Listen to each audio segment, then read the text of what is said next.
Tes tes cek sound oke. Kembali lagi. Kali ini saya akan update perolehan di Binance Futures ya, futures market saya.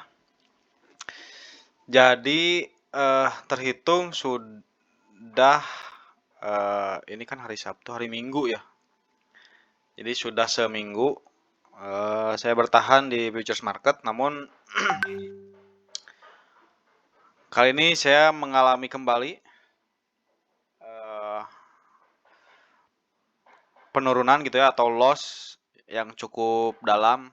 Namun alhamdulillah saat ini masih terjaga gitu, belum sampai em, liquid atau margin call. Biasanya kan saya 2 hari atau 3 hari sudah margin call. Ini memang lossnya gede banget.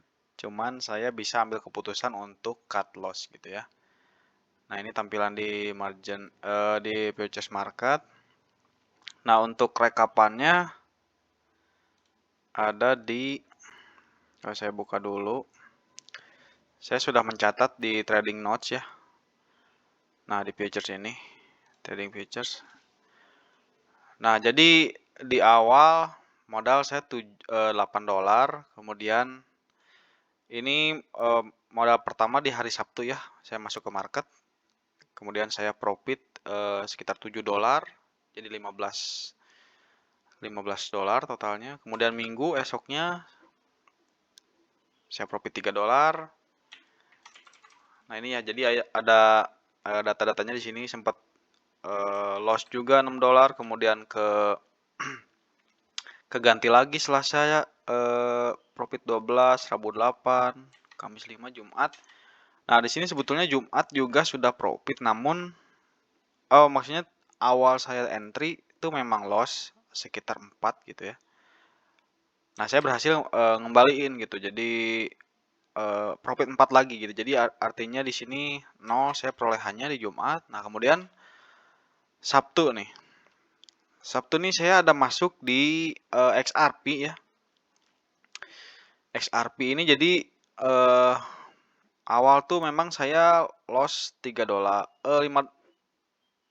dolar, kemudian saya masuk lagi, kemudian profit $4 ya, jadi masih minus $4 sebetulnya.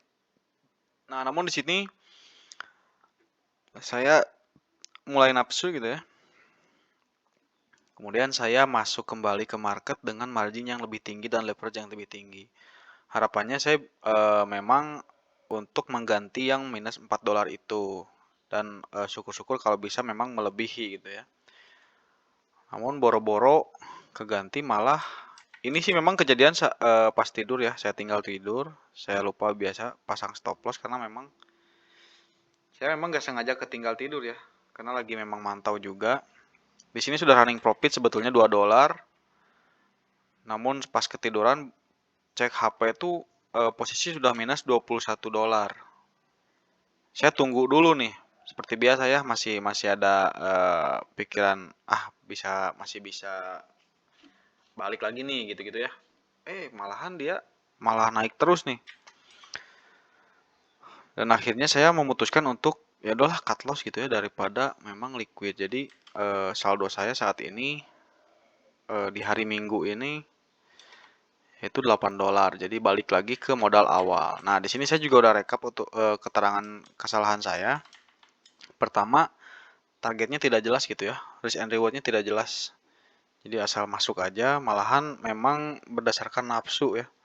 Kemudian kedua, nah ini nih, trading ketika sedang di luar. Jadi sebetulnya trading awalnya saya nyangkutnya memang pas entry lagi di luar gitu. Memang nggak seproper di rumah kan. Kalau kita di rumah bisa lihat chart dengan enak ya. Tuh yang kedua, kemudian ketiga, ini memang teknis ya. Yang ketiga tuh indikator RSI-nya memang oversold, tapi saya malah beli gitu. Saya malah long. Keempat, nah ini niatnya scalping tapi malah didiemin. Jadi emang scalping tadinya kan naik dikit gitu, makanya marginnya gede. Jadi biar naik dikit langsung gitu, langsung close. Tapi pas loss ini malah saya diemin. Ini itu kesalahannya. Kemudian 5, ini masih sama ya, indikator RSI oversold di time frame 1 jam. Namun di time frame 15 menit tuh overbuy gitu. Jadi saya harusnya lebih memilih yang time frame sejam tentunya ya. Karena saya malah ngediemin gitu. Kalau misalkan mau time frame 15 menit itu harusnya scalping. Nah, 67 nih memang kesalahan karena nafsu ya. Margin terlalu besar dan leverage juga terlalu besar. Gitu. Kemudian ke 8, ini sebetulnya memang yang positifnya 1 gitu ya. Saya berani cut loss gitu.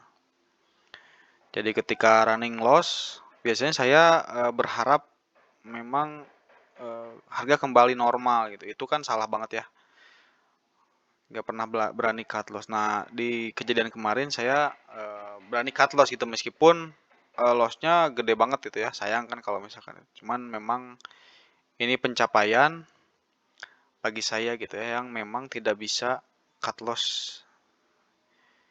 gitu. Nah, sekarang ini di modal 8 dolar saya mencoba bangkit kembali. Sini saya masuk ke saya udah entry ya, udah open posisi untuk di Matic ini. Jadi semoga memang kesalahan kemarin saya buat pelajaran yang betul-betul harus diimplementasikan gitu ya. Untuk teman-teman selalu belajar lagi ya gitu ya. Mau itu teknikal, fundamental. Jadi ketika masuk market itu memang harus benar-benar siap. Nah, untuk latihan juga nggak perlu modal yang gede-gede ya, misalkan 1.000 dolar, nggak usah lah. Kita juga dari modal 5 dolar juga bisa ya, 10 dolar, bahkan saya kan 8 dolar nih. Teman-teman kalau mau coba ya 5 dolar boleh lah, buat nguji mentalitas atau psikologis juga seperti saya gitu ya. Oke gitu aja perolehan futures market saya paling, jadi saya mulai dari nol lagi di hari Minggu ini. Datanya kita reset ya, atau mungkin bisa mulai kembali lah di Copas gitu. Oke gitu aja, terima kasih udah nonton. Sampai jumpa di video selanjutnya.